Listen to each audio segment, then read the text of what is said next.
Why? I won't be able to give you a lot of details on all the subjects tonight, but I would tell you this. We have a website where we've gone into detail on over 2,000 subjects like this. You're welcome to visit the website, and we've linked to over 8,000 more, or 7,000 more, for a total of around 9,000 different links that you can visit to our website. It's called todayislam.com. It's in English, and I'm sorry I'm not able to speak the local language here, which you call papiamento. I can't say much, except what? Donkey. But I have to be careful, it's going to come out MR, donkey. Sorry about that.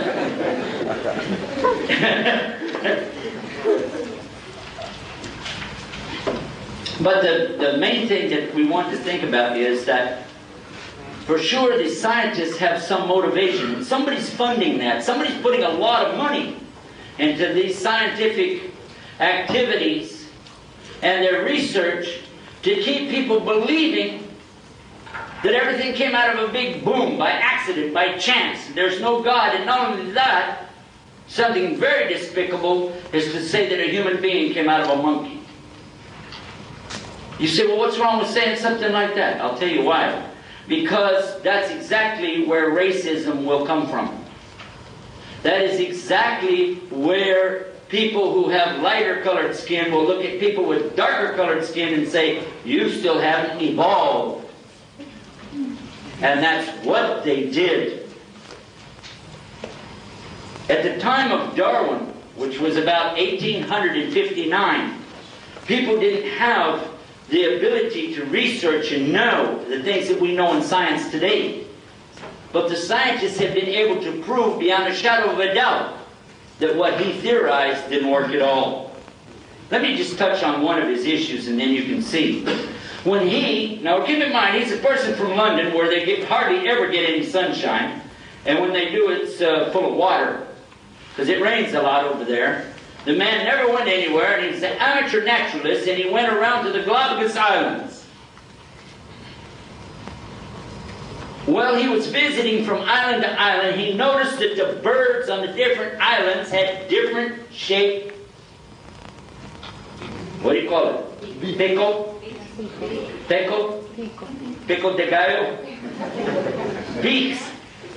Some were pointy, and some were flat, and some were shaped with a curve so they could eat fruit.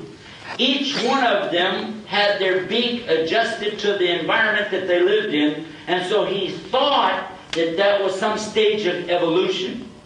But he forgot to take into consideration all these birds are alive at the same time. Whoops. Well, remember, he was only an amateur. And not only that, consider this as well. In 1998, in October, in our hometown of San Antonio, Texas, on the PBS channel, Public Broadcasting Service, they had a special talking about the weather phenomenon known as El Nino. And in this weather phenomenon, they give a long explanation of how it works and where it comes from and what it does to the environment. Just in passing, they said, the announcer said, it would be funny for Darwin to be here today to realize what just happened in the Galapagos Islands. He said whenever the El Nino came through, it changed the environment, it changed the way the plants were. Within 6 months, it was totally different on those islands. He said, and guess what? When the eggs hatched, the beaks of the birds were different so that they could eat what was there. If that's evolution, that's pretty fast, isn't it? Who did that? So there are many proofs. And then we can look at our own lives day after day after day and see how many times we've asked for something and it came back to us. How did we get this? We asked something to happen and it happened. How did that happen? You wanted somebody's phone number and then they just called you out of the clear blue. How does that come about? And if you say random chance, I want you to stop and think. That's just like saying the universe is a random chance. Is there such a thing as a random chance? I invite you to consider two things. First of all, take a water glass and walk outside to the cement and drop it. And see what happens to it. What will happen? That water glass, we'll take the water out first, I'll drink it. Then take it out there and drop it. What will happen? In a lot of little pieces? Or will it fall down and make 6 little tiny glasses, and they're all filled up with tea? Will it happen? Never. How many would you drop out here before they'll break and fall into just exactly 6 little glasses with nothing left over? What's the random chance? 0. Here's another one for you. A tornado comes through a junkyard, okay? And it whips around in the junkyard, and as it leaves, what's sitting behind is a brand new car sitting there with a motor running. And you're laughing at something that small, but you can look at the universe and say there's no God. La ilaha illallah. It's impossible. The only conclusion you have to say, there must be a God. There has to be a God. Because otherwise, how did we get our brain? And if you said, well, because this is part of evolution, because people used to be knuckle draggers walking like this, didn't have any smarts. But then over time they got smarter, the next group got smarter and smarter. Now I'm going to ask you a question. When you look back and see what the Romans were capable of doing 2,000 years ago, and what the Egyptians were capable of doing 5,000 years ago, and what the people of Iraq and Balad Hashem were capable of doing 10,000 years ago, and what the Chinese were capable of doing 15,000 years ago, and then look at us today and wonder why we're in such a bad shape. We can put a person on the moon, but we can't even be nice to our neighbor. Ask yourself if we're progressing. Are we? And I think not. The human being has a gift of intellect. It has another gift, a gift of emotion, heart. We're smart, we can figure things out, but sometimes we can override that smartness. Let me give you an example of that. Suppose we were to take a starving animal, like a dog or a cat, starving, and we put fresh meat in a bowl and set it in the middle of the room and then turn the animal loose. What will they do? You say, what's the question here? There's no question. The food's gone and so is the animal, right?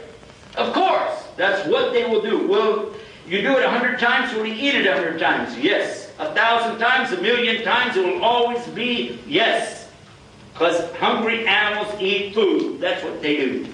But a human being, when you had children and you saw them hungry and you had food in front of you, but you preferred for your children, so you starved. You could have eaten the food, but you didn't. You gave it to them. Why? Because your heart overrode your mentality. Where did that heart come from? And what we know in Islam, it comes from God. That emotion that you have, the compassion that you have, the concern that you have, the love that you have in your heart comes from where? God gives it to you. And in Islam, we know that God sent down His rahmah, His grace, His mercy to all the human beings for all time. And He sent down this and all the love and the mercy that there exists for all of the mothers for their children is all a part of this mercy, and it's only one part of His mercy. He has 100 parts of this kind of mercy, and this is only one out of 100. And the other 99 parts of mercy, the grace, He's saving for the believers on the Day of Judgment. And that's an amazing thing to think about. How can we believe less than that? There must be a God. Where does it come from? We have to admit that. So we've talked about this. I want to ask now, who is this God? Who is this Creator? That's an important question, and it needs a real answer. The answers that we come with have got to be testable. The answers have to be testable. You have to test it. You cannot just say, oh, I heard somebody say, and then just take that. That's not proof. It's not really faith. It's kind of stupid. It's kind of stupid to think